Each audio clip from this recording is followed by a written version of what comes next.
ప్రపంచంలోనే అతిపెద్ద బీరు తయారీ సంస్థ ఏబీ ఇన్బేవ్ తెలంగాణలో తన తయారీ యూనిట్ను విస్తరించేందుకు సిద్ధమైంది. దావోస్లో సీఎం రేవంత్ రెడ్డి నేతృత్వంలోని బృందం జరిపిన చర్చలు సఫలమవడంతో తెలంగాణలో భారీ పెట్టుబడులు పెట్టేందుకు కంపెనీ ముందుకొచ్చింది. AB InBev chief legal and corporate affairs officers John బ్లెడ్తో సమావేశమయ్యారు. తెలంగాణలో ప్రస్తుతం 2 తయారీ యూనిట్లు నిర్వహిస్తున్న ఏబీ ఇన్బేవ్ సుమారు 600 మందికి ఉపాధి కల్పిస్తుంది. తెలంగాణకు కొత్త పెట్టుబడి లభించినందుకు సీఎం రేవంత్ రెడ్డి సంతోషం వ్యక్తం చేశారు. 2047 నాటికి తెలంగాణను $3 ట్రిలియన్ ఆర్థిక వ్యవస్థగా తీర్చిదిద్దే దిశగా ఆదాయ వృద్ధి సామర్థ్య నిర్మాణమని కీలకమని ఈ సందర్భంగా సీఎం రేవంత్ రెడ్డి అన్నారు.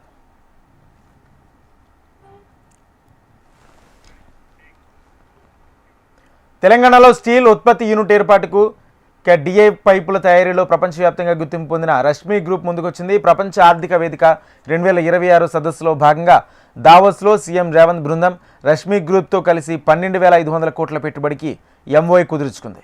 తెలంగాణ విభిన్న పరిశ్రమలతో బలమైన పారిశ్రామిక వ్యవస్థగా ఎదుగుతోందని, తెలంగాణలో స్టీల్ ప్లాంట్ ఏర్పాటుకు అవసరమైన అన్ని సహాయాలు, బొగ్గు సరఫరా లింకేజీలు సహా అందిస్తామని మంత్రి శ్రీధర్ బాబు హామీ ఇచ్చారు. ఈ ప్రాజెక్టుతో తెలంగాణలో 12,000 ప్రత్యక్ష పరోక్ష ఉద్యోగాలు వచ్చే అవకాశం ఉంది. ఇందుకోసం కృషి చేసిన మంత్రి శ్రీధర్ బాబును సీఎం రేవంత్ రెడ్డి అభినందించారు.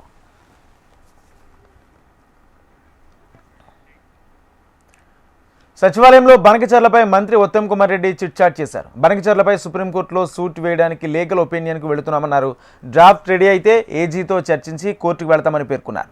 సమ్మక్క సాగర్ ఎన్ఓసీపై త్వరలోనే ప్రిన్సిపల్ సెక్రటరీ ఛత్తీస్గఢ్ వెళ్తారని అన్నారు. పెండింగ్ ప్రాజెక్టులపై చర్చించామని, త్వరలోనే ఇరిగేషన్ లీగల్ సమస్యలపై లాయర్లతో చర్చిస్తామని మంత్రి ఉత్తమ్ స్పష్టం చేశారు.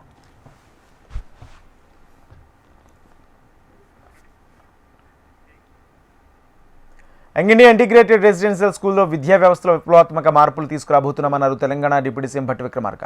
సంపద సృష్టించి పేదలకు పంచడమే తన విధానమని పేర్కొన్నారు. జగిత్యాల జిల్లాలో డిప్యూటీ సీఎం భట్టి విక్రమార్క పర్యటించారు. ఈ సందర్భంగా పలు అభివృద్ధి పనులకు శంకుస్థాపన చేశారు. విద్యా, గృహ నిర్మాణం, రైతుల సంక్షేమంపై ప్రభుత్వం చిత్తశుద్ధితో ఉంటుందని భట్టి విక్రమార్క స్పష్టం చేశారు.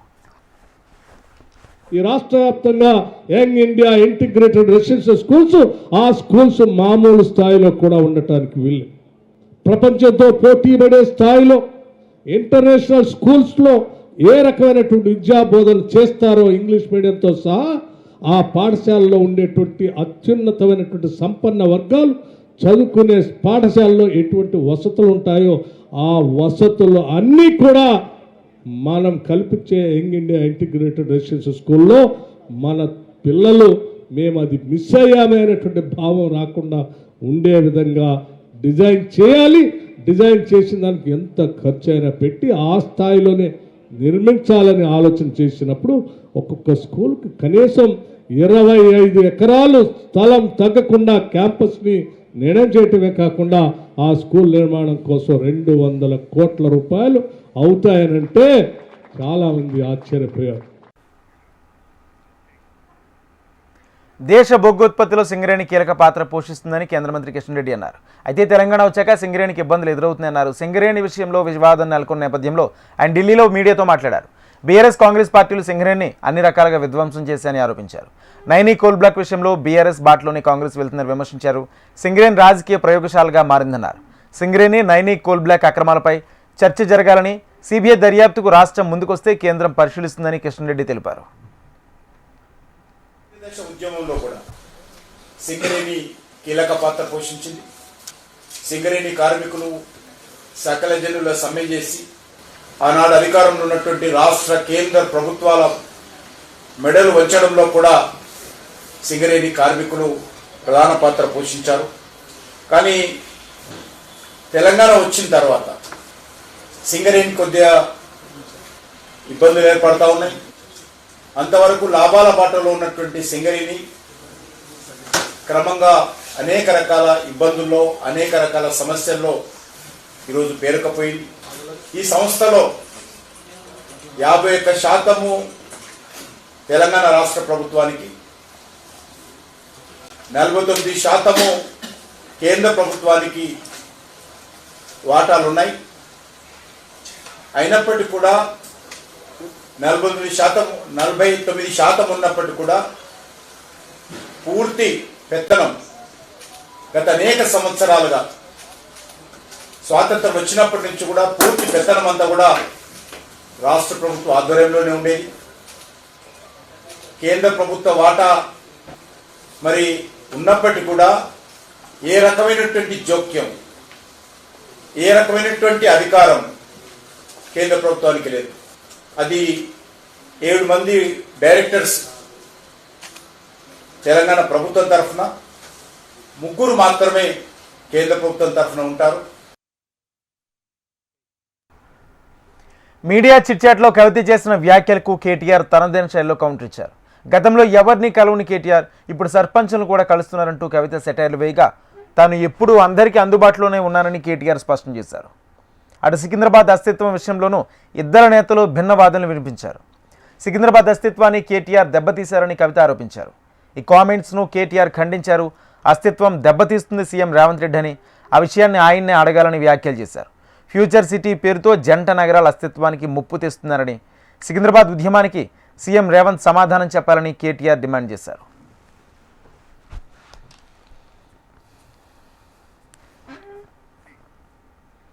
నైనీ బ్లాక్ టెండర్ల విషయంలో స్కామ్ జరిగిందంటూ బీఆర్ఎస్ చేస్తున్న ఆరోపణలపై మండిపడ్డారు TPCC chief Mahesh Goud.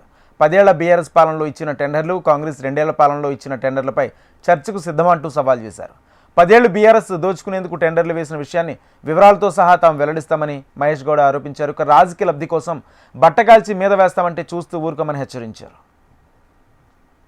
Congress party అధికారంలోకి వచ్చిన తర్వాత ఒక సింగరీ కాంగ్రెసే కాదు, చాలా డిపార్ట్మెంట్స్లో ప్రక్షాళన చేసి గట్టి మార్గదర్శకాలు రూపొందించి ప్రభుత్వానికి ఎక్కువ లబ్ధి చేకూర్చే విధంగా చాలా ప్రయత్నాలు చేయడం జరిగింది. 10 ఏళ్ల బీఆర్ఎస్ హయాంలో జరిగినటువంటి తప్పిదాలని, లోపాలని అన్ని కూడా సరిదిద్దుతూ పకడ్బందీగా టెండర్ కండిషన్స్ పెట్టడం అనేది కాంగ్రెస్ ప్రభుత్వం అధికారంలోకి వచ్చిన తర్వాత జరిగింది. మీ హయాంలో 10 ఏళ్ల హయాంలో ఏ రకంగా మీరు కాంట్రాక్టులు కట్టబెట్టారు, కాళేశ్వరం ప్రాజెక్టు విషయంలో ఏ రకంగా మీరు అంచనాలు పెంచుకున్నారు, ఏ రకంగా మీరు కాంట్రాక్టులు ఇచ్చి లబ్ధి పొందినారు, అన్ని రకాల డిపార్ట్మెంట్లో మీరు జరిగినటువంటి మీ హయాంలో జరిగినట్టు అవకతవకల మీద మేము చర్చకు సిద్ధం. ఇప్పుడు ఏం చేస్తున్నారు, కేటీఆర్, కేసీఆర్ గారు, హరీష్ రావు గారు బట్టగాల్సి ప్రయత్నం చేస్తే ఏదో ఒకటి వెలికి తీస్తా ఉన్నారు. ఆ వెలికి తీసిన అంశంలో మీరు చర్చకు సిద్ధంగా ఉన్నాం. మీరు చర్చకు రారు, మళ్ళీ ఊరికే బదనాం చేసి పక్క తప్పుకునే ప్రయత్నం అయితే చేస్తూ ఉన్నారు. ఇది మంచి పద్ధతి కాదు. నిజంగా మీరు చేసిన ఆరోపణలు ఏదైనా వాస్తవం ఉంటే మేము చర్చించి సరిదిద్దడానికి సిద్ధంగా ఉన్నాము. దీంట్లో సింగరేణి కోలరీస్ అంశంలో జరిగినటువంటి టెండర్లో బీఆర్ఎస్ హయాంలో ఎంత ఎక్సెస్ కోడ్ చేసి కాంట్రాక్టర్ లబ్ధి పొందినారో దీంట్లో మీకు వివరంగా వివరిస్తాము. మీరు చర్చకు రండి. మేము అధికారంలోకి వచ్చి 2 ఏళ్ల సంవత్సరంలో మేమిచ్చిన కాంట్రాక్ట్, మేమిచ్చిన టెండర్లు ఎంత, దాంట్లో ఎంత హైయెస్ట్ కోటింగ్ అయింది, మీకు మాకు ఎంత వ్యత్యాసం ఉంది, ఇవన్నీ కూడా చర్చించుకుందాం.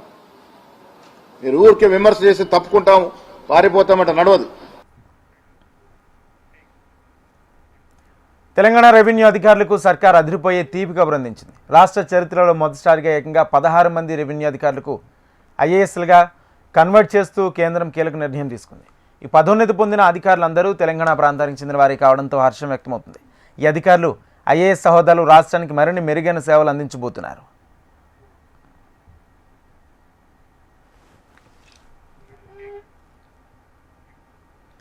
అలంపూర్ ఎమ్మెల్యే బీఆర్ఎస్ నాయకుడు విజయుడిపై కాంగ్రెస్ ఎంపీ మల్లు రవి దుర్భాషలాడడం చేసుకోవడం ప్రజాస్వామ్యంపై జరిగిన బహిరంగ దాడిగా కేటీఆర్ అభివర్ణించారు. ప్రతిపక్షాన్ని భయపెట్టేందుకు, గొంతు నొక్కేందుకు కాంగ్రెస్ నేతలు దిగజారి రాజకీయానికి ఇది నిదర్శనమంటూ ట్వీట్ చేశారు. ప్రజలతో ఎన్నికైన ఎమ్మెల్యేను అవమానిస్తూ శారీరక దాడికి దిగడం కాంగ్రెస్ సంస్కృతి ఎంత దిగజారిందో అర్థమవుతుందన్నారు. చట్టం, రాజ్యాంగం, ప్రజాస్వామ్య విలువలపై కాంగ్రెస్కు గౌరవం లేదని ఈ ఘటన మరోసారి స్పష్టం చేస్తుందని తెలిపారు. బీఆర్ఎస్ ఈ దాడిని తీవ్రంగా ఖండిస్తుందన్నారు. ఎంపీ మల్లు రవి తక్షణమే క్షమాపణ చెప్పాలని, సీఎం రేవంత్ రెడ్డి నైతిక బాధ్యత వహించి చర్యలు తీసుకోవాలని తెలిపారు. ప్రతిపక్షాన్ని బెదిరింపులతో కాదు, ప్రజల తీర్పుతోనే ఎదుర్కోవాలన్నారు.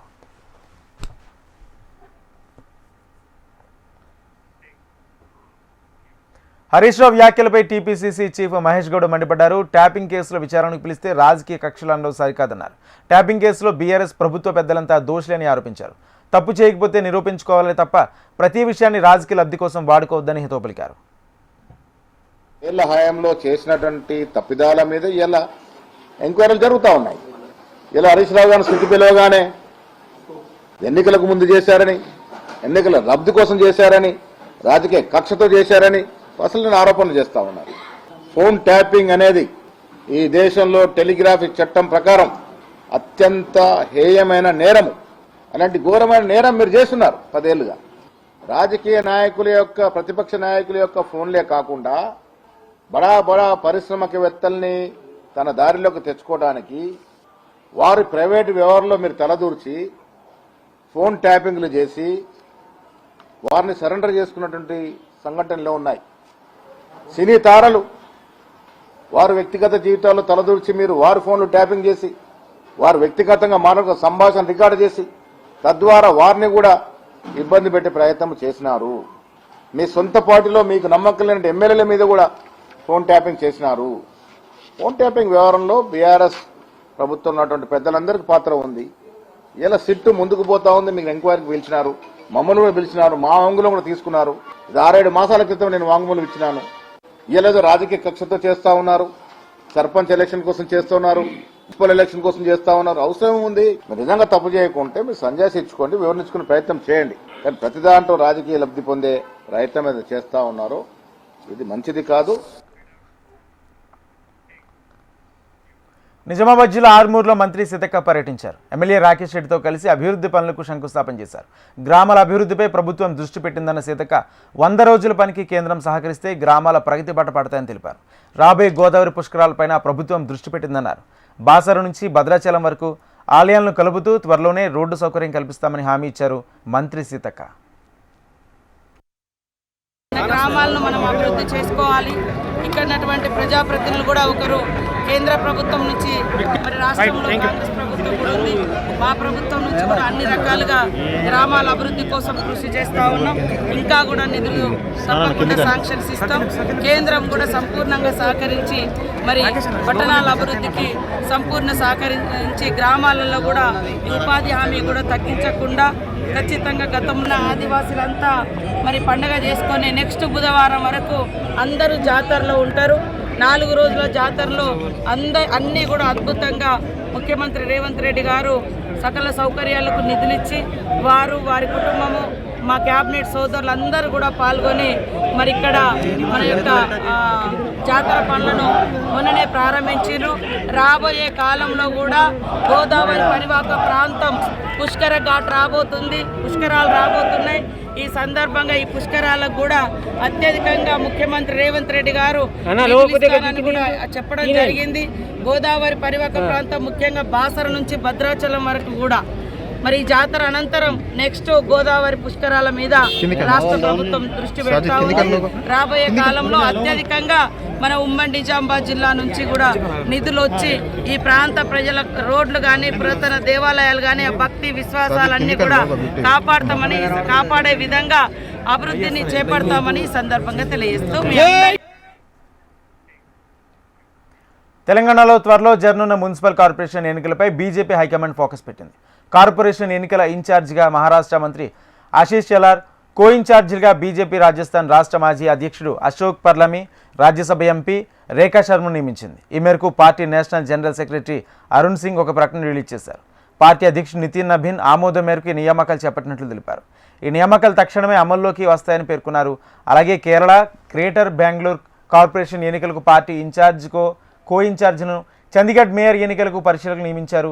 కేరళ అసెంబ్లీ ఎన్నికల ఇన్ఛార్జిగా పార్టీ ప్రధాన కార్యదర్శి వినోద్ తాట్వే, కో ఇన్ఛార్జిగా కేంద్ర మంత్రి శోభా కర్లందాజే, గ్రేటర్ బెంగళూరు కార్పొరేషన్ ఎన్నికల ఇన్ఛార్జిగా రామ్ మాధవ్, కో ఇన్ఛార్జిగా సతీష్ పూనియా, సంజయ్ ఉపాధ్యాయ్, చండీగఢ్ మేయర్ ఎన్నికల అబ్జర్వర్గా వినోద్ తాబ్దేకు బాధ్యతలు అప్పగించారు.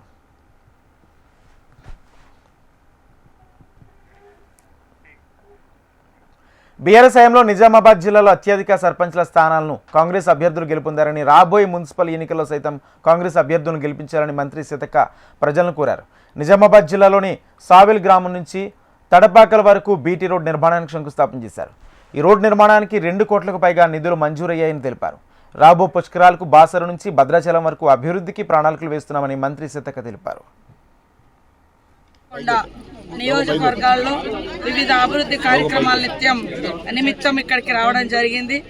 మరి సావేల్ మా సోదరుడు సునీల్ రెడ్డి గారు పుట్టినటువంటి ఊరు. మరి ఇక్కడ నుంచి రోడ్ ఇబ్బంది ఉందంటే పంచాయతీరాజ్ శాఖ నుంచి 2,15,00,000 ఇచ్చి మన సావేల్ నుంచి తడపాక వరకు శంకుస్థాపన చేయడం జరుగుతూ ఉంది. ఈరోజు ఇక్కడికి రావడంతో నిజంగా పెద్ద ఎత్తున అన్ని గ్రామాల నుంచి మంచి స్వాగతాన్ని పలుకుతూ ఆత్మీయతను పంచుతున్నటువంటి కాంగ్రెస్ ప్రభుత్వం ఎప్పుడు కూడా ప్రజా సంక్షేమం అభివృద్ధి రెండింటిని రెండు కళ్ళలాగా ముఖ్యమంత్రి రేవంత్ రెడ్డి గారు ఇందిరమ్మ రాజ్యంలో కొనసాగిస్తూ ఉన్నారు.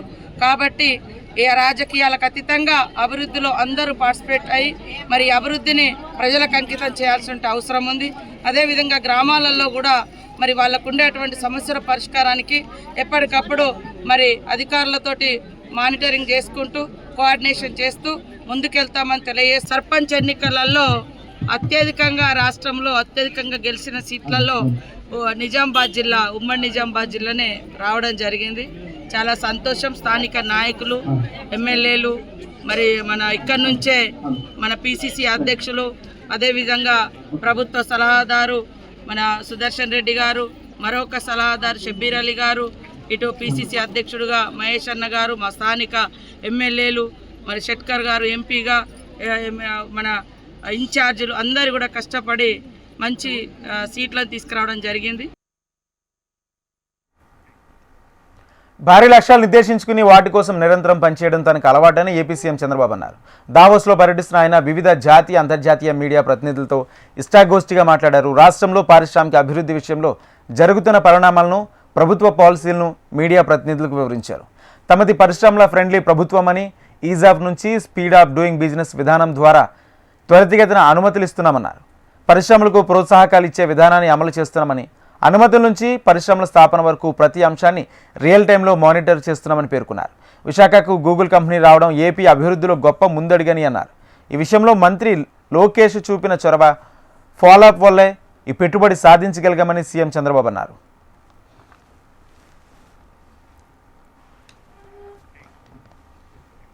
ఏపీలో హోటల్ రంగంలో పెట్టుబడులకు విస్తృత అవకాశాలు ఉన్నాయని సీఎం చంద్రబాబు తెలిపారు. ప్రపంచ ఆర్థిక సదస్సులో చంద్రబాబుతో తామర లీజర్ సీఈఓ సృష్టి శిబులాల్ భేటీ అయ్యారు.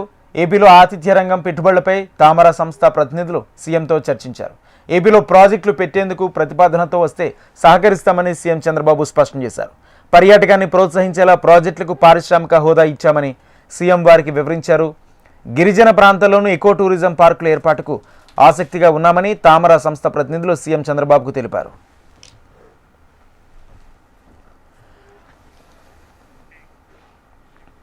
ఏపీలో కూటమి పాలనపై వైసీపీ అధినేత జగన్ విమర్శలు గుప్పించారు. కూటమి పాలనలో వ్యవస్థలు నిర్వీర్యమయ్యాయని, రెడ్ బుక్ రాజ్యాంగంతో ఏమైనా చేయొచ్చనే కండకావరం కనిపిస్తుందని ఆరోపించారు. చంద్రబాబు పాలనంతా అబద్ధాలు, మోసాలే ఉన్నాయని, తాము ఏనాడు ప్రభుత్వ కష్టాలను ప్రజలకు చూపి పథకాలు ఎగ్గొట్టలేదని గుర్తు చేశారు. ఏడాదిన్నర తర్వాత తాను పాదయాత్ర చేస్తారని, ప్రజలతోనే మమేకమవుతానని స్పష్టం చేశారు జగన్. చూస్తా కన్ను మూసుకుని కన్ను తెరిచేసరికి దాదాపుగా 2 సంవత్సరాలు కళ్ళు మూసుకుంటూ అయిపోయింది. మొత్తానికి 5 బడ్జెట్లు ప్రవేశపెట్టే అవకాశం రాష్ట్ర ప్రభుత్వానికి ఉంటుంది. అందులో 2 అయిపోయినాయి. 3వది ఇప్పుడు మార్చిలో, ఫిబ్రవరి చివరిలోనో మార్చిలోనో 3వ బడ్జెట్ ప్రవేశపెడతారు. దాని తర్వాత ఇంకా మిగిలి ఉండేది 2. ఇక్కడ నుంచి ఒక 3 సంవత్సరాలు. ఆ 3 సంవత్సరాల్లో 1.5 సంవత్సరం పోతే దాని తర్వాత నా పాదయాత్ర కూడా స్టార్ట్ అయిపోతుంది. దాని తర్వాత మరో 1.5 సంవత్సరం నేను కూడా ప్రజలతోనే రోడ్ల మీదే, ప్రజల్లోనే మమేకమవుతూ ఆ ప్రయాణం కొనసాగుతుంది. ఇది మరీ ముఖ్యంగా ఎందుకు చెప్పాల్సి వస్తూ ఉంది అంటే, ఈరోజు పరిపాలన చాలా అంటే చాలా అన్యాయంగా జరుగుతూ ఉంది. రెడ్ బుక్ రాజ్యాంగంతో ఎక్కడా కూడా ఎవరినైనా కూడా ఏమంటే అది నేను చేసేయచ్చు అని ఖండకావరంతో ఈరోజు పరిపాలన సాగిస్తూ ఉన్నారు. పాలనంతా కూడా అబద్ధాలు, మోసాలు. ఆ అబద్ధాలు ఆడుతున్నావయ్యా, మోసం ఎందుకు చేస్తున్నావయ్యా అని చెప్పి గట్టిగా నిలదీస్తే రివర్స్ ఉల్టా కేసులు పెడతా ఉన్నారు, పోలీసులను పంపిస్తూ ఉన్నారు. పోలీసు వ్యవస్థ ఎప్పుడు చూడని విధంగా దుర్వినియోగం అయిపోయిన పరిస్థితులు మొట్టమొదటిసారిగా చూస్తూ ఉన్నాం. ఇవన్నీ కూడా ఈరోజు మనకు కనిపిస్తూ ఉన్నాయి. మరోవైపున పాలన ఎలా సాగుతూ ఉందని ఒకసారి చూస్తే పాలనలో ప్రతి ఇంట్లో కూడా ఈరోజు చర్చనీయాంశంగానే ఉంది. ప్రతి ఇంట్లో కూడా ఈరోజు చర్చ జరుగుతూ ఉంది. జగన్ ఉన్నప్పుడే బాగుండేది, కనీసం ఆయన ప్రతి నెల ఏదో బటన్ నొక్కుతూ ఉన్నాడు, ఖచ్చితంగా మాట చెప్పినాడు, మాట ప్రకారం నిలబడ్డాడు. ఏపీ స్పీకర్ అయ్యన్న పాత్రుడు మరోసారి సంచలన వ్యాఖ్యలు చేశారు. అసెంబ్లీకి హాజరు కాని ఎమ్మెల్యేలకు నో వర్క్ నో పే విధానం అమలు చేయాలన్నారు. అసెంబ్లీకి రాకుండా జీతాలు ఎలా తీసుకుంటున్నారని ప్రశ్నించారు. ఉత్తరప్రదేశ్లో నిర్వహించిన స్పీకర్ల మహాసభలో ఆయన పాల్గొన్నారు. ఎమ్మెల్యేల ప్రజలు ఎన్నుకున్న ప్రతినిధులు అసెంబ్లీ సమావేశాలకు హాజరు కావడం వారి ప్రాథమిక బాధ్యతని స్పీకర్ గుర్తు చేశారు. ఈ అంశంపై లోక్సభ స్పీకర్తో పాటు దేశవ్యాప్తంగా అన్ని రాష్ట్రాల అసెంబ్లీ స్పీకర్లు ప్రత్యేకంగా దృష్టి పెట్టాలని అయ్యన్న పాత్రుడు కోరారు. శాసనసభ్యులు ఈనాటి వరకు కూడా ఒక్కరోజు కూడా అసెంబ్లీకి రాలేదు సార్. దీన్ని మీరు గమనించవలసిన అవసరం ఉందని చెప్పి మన సందర్భం మనం చేస్తాను. ఒక్క చర్చలో కూడా పాల్గొనలేదు. అది చాలానంటూ సభకు అసలు హాజరు కాని సభ్యుల్లో ఎక్కువ మంది క్రమం తప్పకుండా వేతనాలు తీసుకున్నారు. Without doing duty they taking salaries. How it is possible sir? So నేను ఈ విషయంలో మీకు మనసు అందజేసంటే సభకు అసలు హాజరు కాని సభ్యుల్లో ఎక్కువ మంది క్రమం తప్పకుండా వేతనాలు తీసుకుంటున్నారు, బత్యాలు మాత్రం తీసుకుంటున్నారు. ఒక సభాపతిగా నాకు ఎంతో వేదన కలిగిస్తున్న విషయం ఇది. ఇలాంటి నైతిక ప్రవర్తనతో ప్రజల దృష్టిలో చులకన కాకుండా ఎలా ఉండగలుగుతారు? ఈ రకమైన అనైక్యత ప్రవర్తన ఎలా సమర్థించగలుగుతామని చెప్పి ఒకసారి మీరు అందరూ కూడా ఆలోచన చేయవలసిన అవసరం ఉంది. మనం చేస్తున్నాను. ఈ రకమైన వ్యవస్థలో శైలిని నిషేధించే నిబంధనలు లేవు కాబట్టి మరొక మార్గం చూపించాలని చెప్పి లోక్సభ స్పీకర్ గారికి ఈ సభాముఖంగా మనం చేసుకుంటున్నాం సార్. ఇది కేవలం ఆంధ్రప్రదేశ్ శాసన వ్యవస్థకు సంబంధించిన సమస్య కాదు. ప్రజలు ఇలాంటి ఉదాహరణ చూపించి ప్రజలందరినీ ఒకే ఘాటన కట్టకూడదు. ప్రజల నుండి వచ్చే విమర్శల నుండి ఎవరికీ మినహాయింపు ఉండకూడదని చెప్పి ఈ సందర్భంగా నేను చేస్తున్నాను. ఈ విషయంలో సార్ నా వైపు నుంచి 2 సూచనలు చేయదలుచుకున్నాను. ఒకటి, సభకు హాజరు కానిటువంటి వారిని నో వర్క్ నో పే. ఇది ఒక ఫస్ట్ టైం నేను మన చేసిన నెంబర్ 1 సార్. అసెంబ్లీకి రాని వారికి, నో వర్క్ చేయని వారికి పేమెంట్ ఎందుకు ఇవ్వాలి? వై మస్ట్ మీకు పేమెంట్ అని చెప్పి శాలరీస్ అని చెప్పి నా సూచన సార్. మాజీ మంత్రి సూర్యనారాయణ ఆకస్మిక మరణం తెలుగుదేశం పార్టీకి తీరని లోటైన హోంమంత్రి అనితన్నారు. శ్రీకాకుళంలో సూర్యనారాయణ కుటుంబ సభ్యులను ఆమె పరామర్శించారు. ఆయన మరణం టీడీపీ శ్రేణులతో పాటు శ్రీకాకుళం నియోజకవర్గ ప్రజలను కలిసివేసిందన్నారు. మంచి మనిషి, ప్రజలతో మమేకమైన వ్యక్తి అని హోంమంత్రి గుర్తు చేశారు. వారి కుటుంబానికి టీడీపీతో పాటు సీఎం చంద్రబాబు, మంత్రి లోకేష్ అండగా ఉంటారని హోంమంత్రి అనిత పేర్కొన్నారు. అప్పల సూర్యనారాయణ గారు మరణం అన్నది నిజంగా ఈరోజు తెలుగుదేశం పార్టీకి ఒక తీరని లోటు. ఆయన ఆకస్మిక మరణం అన్నది నిజంగా తెలుగుదేశం పార్టీ శ్రేణులనే కాదు, ముఖ్యంగా శ్రీకాకుళం నియోజకవర్గ ప్రజలందరినీ కూడా ఒక శోకతృత హృదయంలోని ఉంచే పరిస్థితి అయిపోయింది. ఎందుకంటే చాలా మంచి మనిషి, నిగర్వి, ముఖ్యంగా ఎప్పుడు కూడా ప్రజలతో మమేకమయ్యేటట్టు ఉండాలి, ప్రజల్లో మనిషిగా ఉండాలి అనుకునే వ్యక్తి. 2 సార్లు మంత్రి చేసిన వ్యక్తి, 4 సార్లు ఎమ్మెల్యే చేసిన వ్యక్తి ఈరోజు మన మధ్య నుంచి ఆకస్మికంగా దూరం అవటం అనేది నిజంగా చాలా బాధాకరం. ఆ కుటుంబానికి తెలుగుదేశం పార్టీ, అదేవిధంగా తెలుగుదేశం పార్టీ అధినేత గౌరవ ముఖ్యమంత్రి గారు నారా చంద్రబాబు నాయుడు గారు, అదేవిధంగా జాతీయ ప్రధాన కార్యదర్శి నారా లోకేష్ గారు అందరూ కూడా ఆ కుటుంబానికి అండగా నిలబడ్డారు. వాళ్ళందరితో పాటు నాకు లక్ష్మీదేవమ్మ గారికి ఉన్న మీకు పరిచయం కూడా మీకు తెలుసు. మేమిద్దరం కలిసి ఎమ్మెల్యేలుగా 2014 నుంచి 19 వరకు పనిచేశాం. అమ్మ తన సొంత కూతుర్లా నన్ను చూసుకునేవారు, అప్పల సూర్యనారాయణ గారు కూడా. సో ఆ కుటుంబానికి నాకు అనుబంధమే ఈరోజు నన్ను ఇక్కడి వరకు రప్పించింది. ఒక తెలుగుదేశం పార్టీ ఒక కార్యకర్తగా, ఒక నాయకురాలుగానే కాకుండా ఈ కుటుంబ సభ్యురాలుగా నేను ఇక్కడికి వచ్చి ఈ బాధని పంచుకోవడం అనేది నిజంగా ఒక్కొక్క సందర్భంలో కొంచెం ఇబ్బందికరమైన పరిస్థితి. కానీ ఆ కుటుంబానికి ఆ భగవంతుడు ధైర్యం ఇవ్వాలని మనస్ఫూర్తిగా కోరుకుంటున్నా. అసెంబ్లీలో మళ్లీ ఘర్షణలు చెలరేగాయి. బోడో ఆదివాసీ తెగల మధ్య తలెత్తిన వివాదం హింసకు దారితీసింది. దీంతో రాష్ట్ర ప్రభుత్వం అప్రమత్తమైంది. Rapid action ఫోర్స్ను మోహరించింది. హింస చెలరేగిన కోక్రాఝర్, చిరాంగ్ జిల్లాలో ఇంటర్నెట్ సేవలు నిలిపివేయడంతో పాటు నిషేధాజ్ఞలు విధించారు. తదుపరి ఆదేశాల వరకు ఈ నిబంధనలు అమల్లో ఉంటాయని అస్సాం సీఎం హిమంత్ బిశ్వ శర్మ స్పష్టం చేశారు.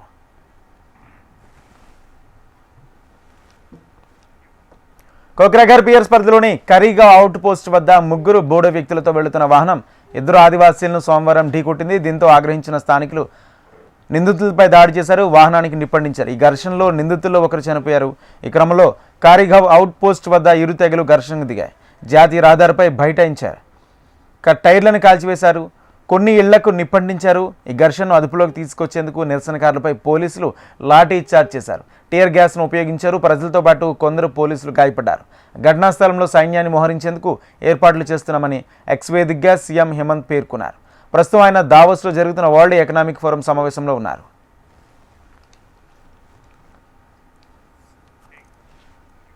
దేశీయ స్టాక్ మార్కెట్లు వరుసగా మూడో సెషన్లోనూ భారీ నష్టాలు కొనసాగుతున్నాయి. అంతర్జాతీయ భౌగోళిక రాజకీయ అనిశ్చితులు సెంటిమెంట్ మార్కెట్లను భారీగా దెబ్బతీస్తున్నాయి.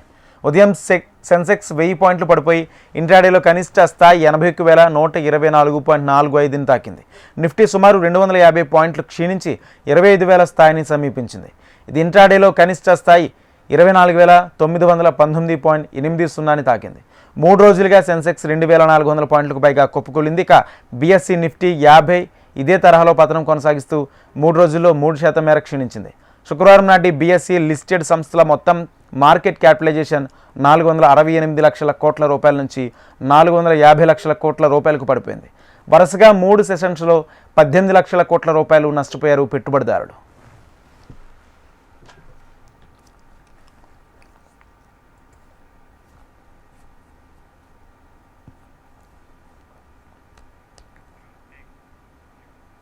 We bulletin updates, keep watching HM TV.